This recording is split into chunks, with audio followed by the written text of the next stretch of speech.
Hello, ஒரு நிமிடம். இன்றைய தியானம் ஆதியாகமம் 13:8.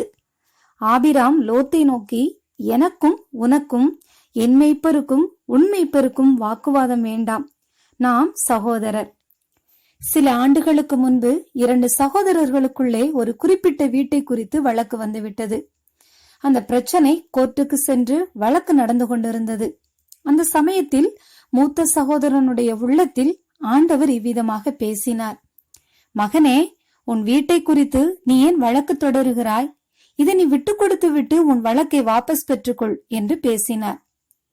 உடனே அந்த சகோதரன் ஆண்டவருக்கு கீழ்ப்படிந்து அந்த வீட்டின் மேல் தனக்கு இருந்த உரிமையை தன் சகோதரனுக்காக விட்டு கொடுத்து விட்டு ஒரு வாடகை வீட்டுக்கு சென்று அங்கே குடியேறினார். என்ன ஆச்சரியம் பாருங்கள்!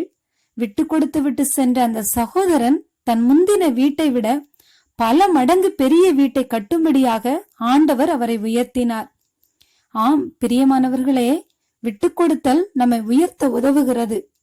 பிடிவாதம் நம்மை தாழ்த்தும். மனிதனுடைய சரீரத்தில் ஏற்படும் எல்லா வாதங்களுக்கும் மருந்து உண்டு. ஆனால் அவனது உள்ளத்தில் தோன்றும் பிடிவாதத்திற்கோ மருந்தே இல்லை.